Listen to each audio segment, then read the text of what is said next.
Depois de Imo anunciar que Marijoa se encontra em chamas, parece que finalmente Monkey D. Dragon fez o seu movimento. O homem mais procurado do mundo, o homem que todo mundo espera ver, parece que finalmente entrou em ação. Se tem uma coisa que ninguém aguenta mais, é ver o Dragon só reagindo a tudo que acontece no mundo de One Piece e ficando parado sem fazer nada a respeito, num silêncio absurdamente ensurdecedor. Foi assim quando a Jinny foi sequestrada pelo governo mundial, foi assim quando o Bartolomeu Kuma foi morto e transformado num ciborgue pelo governo mundial, foi assim quando o Sabo foi dado como morto e foi assim quando o Ivankov foi preso em Impel Down. Nessas horas é tudo escolha pessoal de cada um e ele não tem nada a ver com isso, ou só foi tudo uma grande fatalidade. É o Kuma que escolheu se sacrificar, é a Jinny que acabou sendo sequestrada, mas o Dragon mesmo sempre pareceu tratar tudo isso apenas como meros sacrifícios em nome de um bem maior.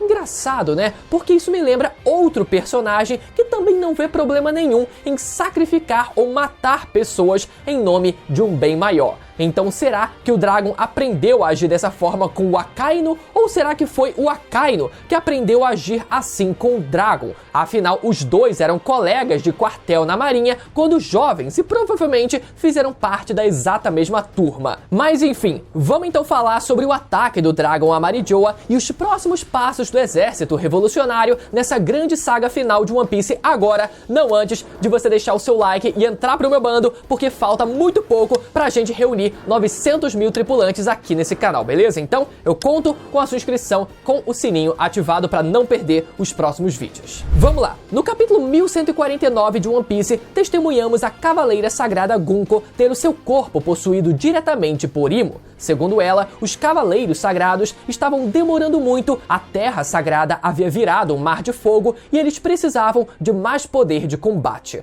Galera, essa frase gerou duas grandes perguntas. A primeira delas é: por que Imo disse que eles estavam demorando demais? Essa frase é um tanto esquisita porque não faz nem um dia sequer que os Cavaleiros Sagrados apareceram em Elbaf. E é uma frase ainda mais esquisita considerando que Imo é um ser aparentemente imortal e está viva desde o século perdido. Então algumas horas para ela não devia ser nada além de um peido, considerando que a noção de espaço de tempo que ela tem é muito diferente da de um humano comum. Então, de duas uma. Ou a teoria de que o tempo no país de Elbaf passa mais devagar no que do resto do mundo é real, segundo algumas pessoas vêm teorizando, baseado naquela frase do explorador Lewis Arnott, quando ele alerta no seu livro para que as pessoas evitassem permanecer por muito tempo em Elbaf, e agora essa fala de Imo aparentemente reforça essa ideia de uma noção de tempo, digamos que relativa, ou realmente algo muito grave está acontecendo em Marijoa para que Imo não possa esperar nem mesmo algumas horas.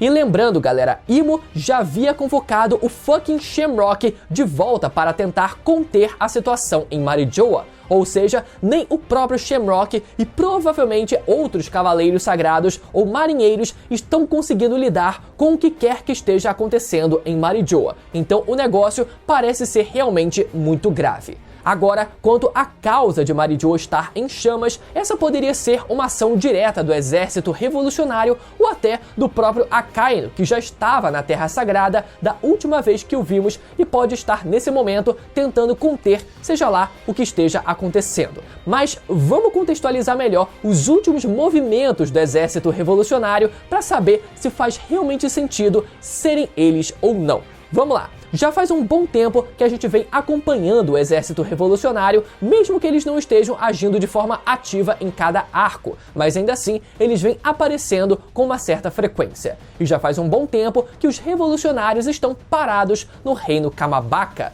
Depois do resgate do Kuma, toda aquela conversa sobre consertar o Kuma acontece no reino Kamabaka. Depois do retorno do Sabo, após ele ter sobrevivido ao ataque em Lelouch, toda aquela conversa sobre tudo que o Sabo presenciou em Marijoa também acontece no Reino Kamabaka. Depois, durante o pronunciamento do Vegapunk para o mundo, todos os principais líderes, incluindo o próprio Dragon, assistem aquela transmissão ainda no Reino Kamabaka. Então, já faz muito tempo que eles se encontram ali no Reino Kamabaka mesmo. Antes disso, eles ficavam lá em Baltigo, mas como a gente sabe, né, eles fugiram com o rabo entre as pernas ou com o sabo entre as pernas quando os piratas do Barba Negra foram até lá. Enfim, a última vez que vimos o Dragon foi no capítulo 1125, depois que termina a transmissão do Vegapunk, com o Dragon dizendo que eles precisavam agir logo porque as pessoas que acreditaram nas palavras do Vegapunk iam começar a guerrear por um lugar seguro no mundo. Então, diferente das inúmeras vezes em que o Dragon só reagia com um silêncio ensurdecedor a tudo o que acontecia ao seu redor, dessa vez ele pelo menos deu algum mísero sinal, né? Algum mísero indício de que ele precisava agir o quanto antes e com urgência para conseguir lidar com toda aquela situação, seja salvando a vida das pessoas de forma direta, né? Como a gente já viu os revolucionários fazerem, por exemplo, no Terminal Cinza, seja também finalizando o grande plano de destronar os Tenryubitos e reestruturar o sistema que compõe o governo mundial, seja lá qual for a alternativa que o Dragon tenha em mente. Então, até onde sabemos, a situação do Dragon e dos principais membros do Exército Revolucionário é basicamente essa. Mas isso não significa que outros membros do Exército Revolucionário não estejam agindo também. Então, vamos recapitular o que vem acontecendo em Marijoa durante esses últimos arcos para a gente tentar cruzar com as informações que a gente tem sobre as ações do Exército Revolucionário até agora. Bom, vimos então que Bartolomeu Kuma invadiu a Terra Sagrada de Marijoa atrás de alguma coisa que não ficou 100% clara pra gente, mas que é dedutível. O mais provável é que o Kuma tenha ido até Marijoa acreditando que a Bonnie estaria lá. Afinal, a Bonnie realmente estava lá durante o Reverie. Talvez por isso ele começou a atacar indiscriminadamente o lugar com a fruta da patinha, quem sabe para tentar chamar a atenção da Bonnie por meio do caos. Mas depois do herói chegar para colocar o Kuma para correr, ele meteu o pé para outro lugar que ele pensou que a Bonnie poderia estar, no caso, a ilha de Egghead. E só para fazer um pequeno parêntese aqui, também existe uma outra hipótese que sugere que o Kuma tenha ido até Marijoa não por causa da Bonnie, mas sim para tentar repetir, emular os mesmos passos do robô gigante Emmet, que também atacou Marijoa 200 anos atrás e a gente ainda não sabe o motivo. Mas o mais provável é que seja a primeira opção e o Kuma só estivesse desesperadamente tentando se reencontrar com a sua filha. Porém, além do ataque do Kuma, a Terra Sagrada ainda estava passando por outro problema grave: a falta de suprimentos. Segundo o Lafitte, no capítulo 1126, algum tempo após o Reverie, os revolucionários executaram uma estratégia de fazer os nobres mundiais passarem fome, sabotando os suprimentos que subiam até Marijoa através do Porto Vermelho, que fica localizado logo ali embaixo da Red Line.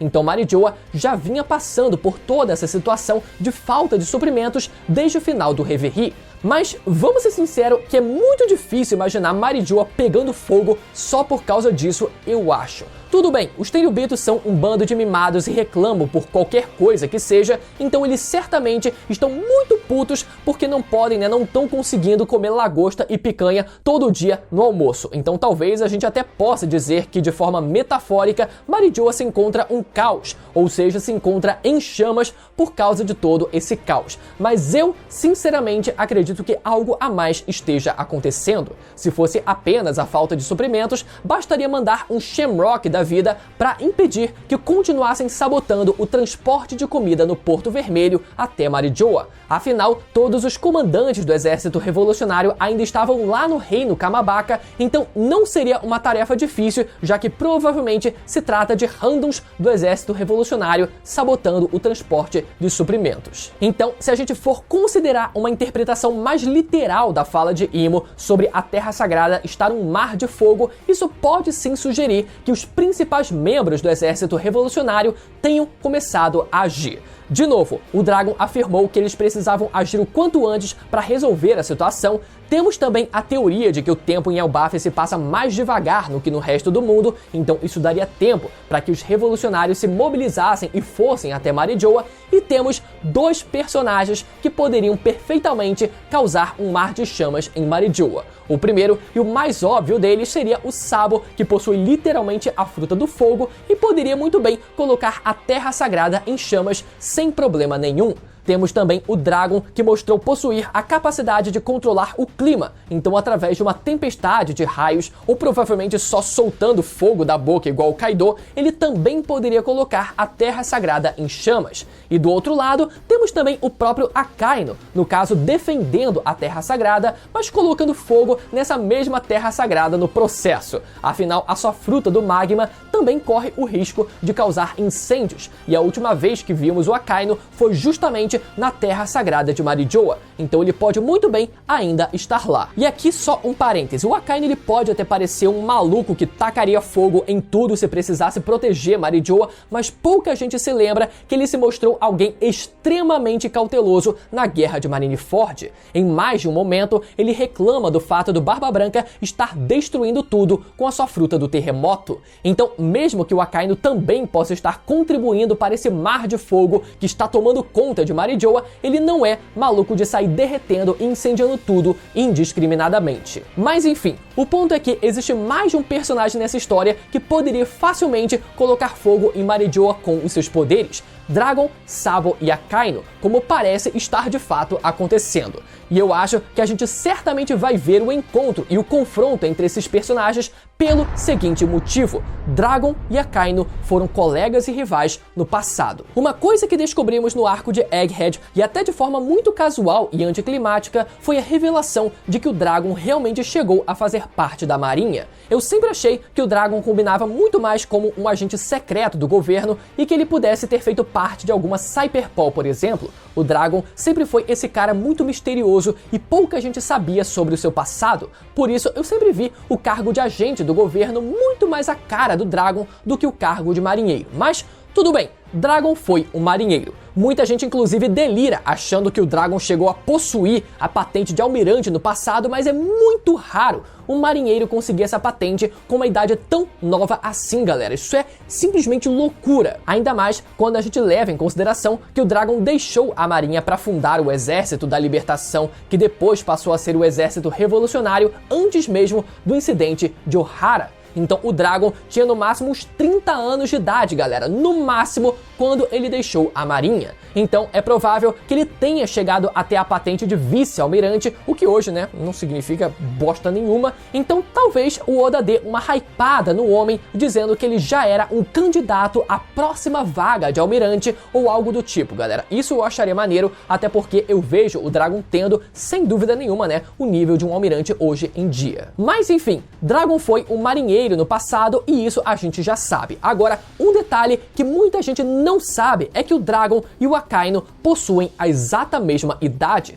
Ambos possuem 55 anos de idade atualmente. E eu tenho certeza de que o Oda não fez isso à toa. Ele claramente tem a intenção de traçar um paralelo entre esses dois, com ambos tendo sido colegas de turma na Marinha no passado. O que sabemos ao certo é que o Akainu ingressou na Marinha aos 23 anos de idade, mas infelizmente a gente não sabe se o Dragon também ingressou nessa mesma época. Mas de qualquer forma, sabemos que os dois tinham a exata mesma idade, né? Eles tinham e ainda têm hoje em dia, então eles podem muito bem ter ingressado na exata mesma turma. E uma coisa que deixa ainda mais claro que os dois se conheciam no passado é o fato do Akainu sempre chamar o Luffy como filho do Dragon. Já repararam nisso? O Akainu quase nunca chama o Luffy pelo nome ou pela alcunha de Mugiwara, mas sim como filho do Dragon. E eu duvido que essa seja só uma questão do Dragon ser um criminoso e o Akainu odiar criminosos, mas sim pelo fato do Akainu e o Dragon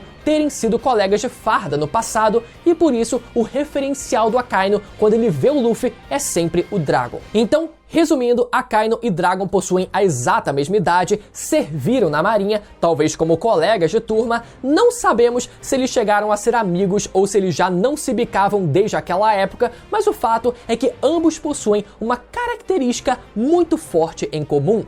Tanto o Akainu quanto o Dragon estão dispostos a fazer sacrifícios em nome de um bem maior. e talvez isso até tenha conectado os dois, aproximado os dois naquela época. Mas no fim, ambos tinham perspectivas diferentes de mundo e isso fez cada um deles seguir por um lado. E agora, décadas depois, chegou o momento dessas duas visões de mundo se chocarem novamente. E talvez seja exatamente isso que esteja fazendo com que Marijoa esteja um mar de chamas nesse exato momento. O confronto entre o almirante de frota e o líder supremo do exército revolucionário. Galera, se isso tiver realmente acontecendo, vai ser uma loucura. Por um lado, eu acho isso incrível só de imaginar, mas ao mesmo tempo eu aprecio muito o suspense que o Oda ele faz com o Dragon, e eu não queria que do nada, por exemplo, o Oda ele cortasse Elbaf, né, o arco de Elbaf, e mostrasse Marijoa já com o Dragon apanhando pro Akainu, sabe? Eu prefiro muito mais aqui nesse caso que o Oda construa o grande momento do Dragon, assim como ele fez com Shanks, por exemplo. Primeiro, tivemos o capítulo onde o Shanks aparecia, né, com todo o seu bando e o reino de Elbaf como seu aliado, e só no capítulo seguinte o Oda mostrou de fato o Shanks entrando em ação contra o Kid. Eu acho que essa narrativa faria muito mais sentido, já que o Dragon é um cara tão aguardado quanto o próprio Shanks foi quando ele entrou finalmente em ação. Então eu acho que se o Oda ele cortar o arco de Elbaf pela metade e já mostrar o Dragon em ação assim de supetão em Marijoa do nada apanhando pro Akainu, eu vou gostar, mas eu não vou gostar tanto quanto eu gostei de ver o Shanks, por exemplo. O Dragon tem um potencial gigantesco pro Oda ir escalando o hype em cima dele aos poucos. E eu já falei pra vocês, eu acho que quando o Dragon começar a se mover, bastaria um capítulo sem ele precisar fazer absolutamente nada demais, só aparecendo no enquadramento foda e a revelação da recompensa de 5 bilhões de berries pro hype lá, meu amigo, e lá em cima rasgando. E aí sim, só no capítulo seguinte, o homem começar a revelar os seus poderes e a sua Akuma no Mi. Na verdade, parando pra pensar, o Oda ele pode muito bem usar a seguinte estratégia: